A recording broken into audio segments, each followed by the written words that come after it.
Hey, it's Alex. I know I'm known for being kind of irascible, and lots of stuff annoys me. So, in keeping with that tradition, I figured I was going to do something like they do on the Cowhead Show, which, for those of you who don't know, is a local radio show here in Tampa, where they just pretty much list all of the stuff that's been bothering them over the last week. I figured I would do the same thing. I've been keeping a sheet here, and every time something's mildly annoying, I put it down. So, anyway, without further ado, I'm going to go ahead and read off this list here. If anybody has more stuff that is generally aggravating, go ahead and comment. Comment on the video, and I'm sure you'll get some stuff that I missed. Anyway, here we go. I hate Jersey Shore. Enough said.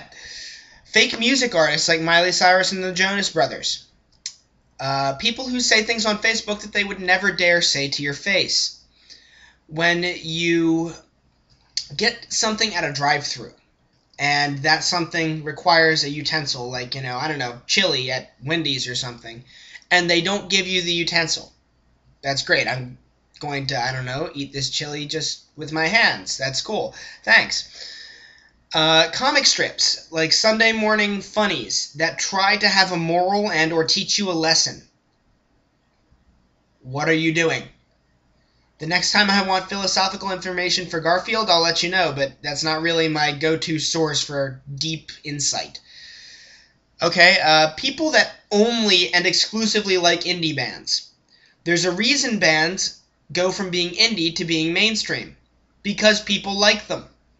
There are certain indie bands that have gone undiscovered and are pretty good. But for the most part, if your band stays indie and underground for more than 10 years... chances are you just suck, and the only reason that you like this band is to be counterculture. That annoys me. People that have a fast pass at amusement parks. Now, I get it. I would do the same thing if I had one, but it just annoys the hell out of me when I've been waiting for like 45 minutes to get on a ride, and then some guy just runs past me on the left side and gets on after 10 seconds of waiting. Okay, people that wear camouflage that are not actively hunting.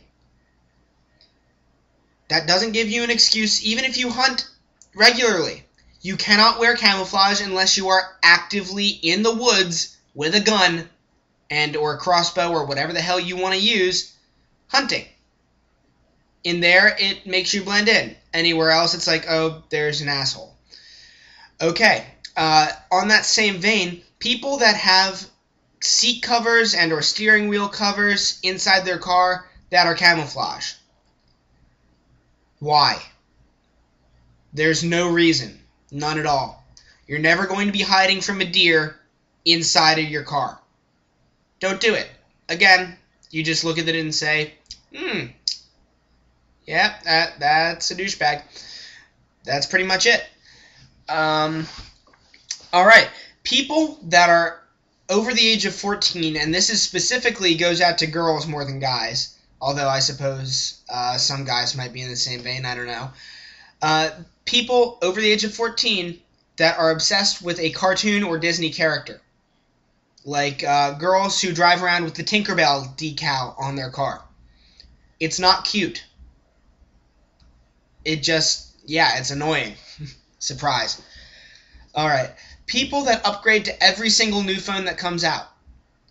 I can see upgrading your phone once every, 3 years. Maybe then in that amount of time, something new that's really useful will have come out. But most phones are not that different from the ones that are before them. So if there's not something absolutely necessary that you need for this phone, that comes with the phone that your old one doesn't have, why bother getting a new one? Okay, people that are insecure and as a result try to hype themselves up. Everybody sees through you. Everybody is annoyed by you. Stop doing it. We'd like you more. You would have less reason to be insecure. Enough said. People who act superior because they do something that you don't, or you do something that they don't. Perfect example, a lot of vegetarians, not all, but a lot of vegetarians act superior because they don't eat meat.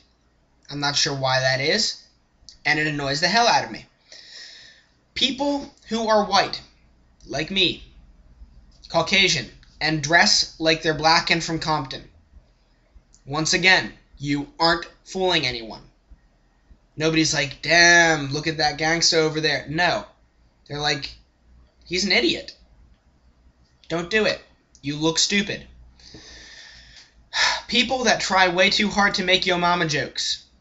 And or, that's what she said jokes. Yo mama jokes have kind of gone out of style, but occasionally you'll still hear one.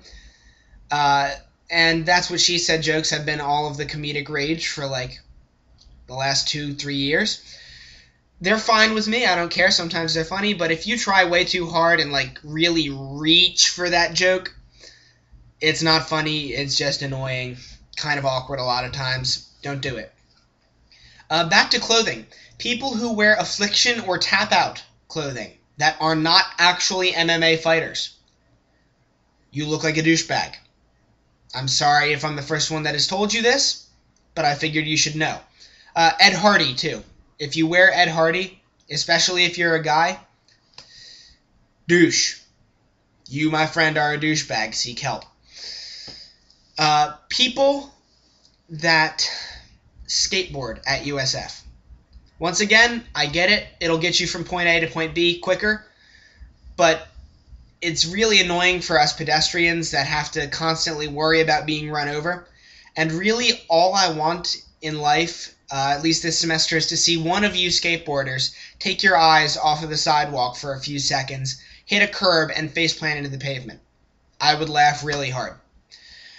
Panhandlers all around USF, specifically on Fowler, Bruce B. Downs, Fletcher, that wear nice clothing.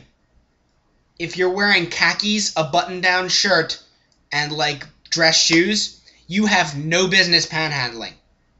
I don't feel sorry for you, and I'm just like, there's no reason for you to be there. You can afford nice clothes. There's no way that I need to give you my 25 cents so that you can go and buy food. Okay.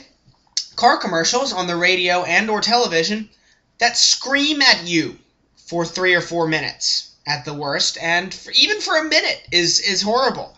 I don't care whether it makes me remember your brand. It makes me remember it negatively. I'm not going to go to your dealership now because you've annoyed the hell out of me. Simple as that. Alright? Commercials that unashamedly pander to one kind of demographic. The worst that I've seen with this, commercials that pander to moms. Neosporin, some cell phone commercials do it, I think. Anything that is like, just unashamedly pandering to moms, I think is insulting not only to them, but to everybody else, because you're wasting my time. The absolute nutless music that they're choosing to play on said commercials. It seems like commercials nowadays have gotten to the point where they're so afraid of offending anybody or somebody not liking something about their commercial that they just choose the most inane, like, wishy-washy music possible to play. And what they're trying to do is make sure nobody dislikes them. Well, news. I dislike it because it's annoying and wishy-washy. It's completely spineless. Play something that'll get you noticed. Even if I dislike it, at least it's there. At least it's not the same thing I've heard every single other commercial that's on. Okay, here's a big one. When women's college basketball takes up more than 10 seconds on SportsCenter, no one cares. Nobody at all. The only people that care about women's college basketball play women's college basketball. Even their coaches, I'm pretty sure, are just doing it as a hobby. You know why there's not that many WNBA games when you turn on the TV at night? Because nobody likes them. Nobody cares. And if nobody cares about the professional league, it's a fairly safe bet to say that nobody cares about the college league where they're just not as good as the professional league.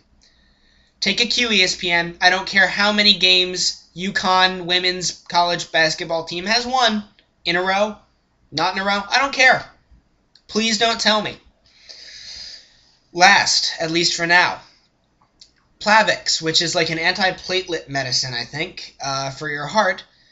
has a commercial where they say, and I quote, "If you've had a heart attack, another one could be lurking, waiting to strike." Heart attacks are not corporeal. They are not physical manifestations. They cannot lurk. They are incapable of doing so. There is nothing that remotely lurks about them. Again, I'm fairly irascible. A lot of stuff annoys me. And that's one of the things. Don't attribute human characteristics to things that are obviously not even sentient. Anyway, that's everything for now. Like I said, if you have some stuff that's been really eating at you, then go ahead and post it on here. I'm sure that there's a lot of stuff that I'll agree with you with. See you later.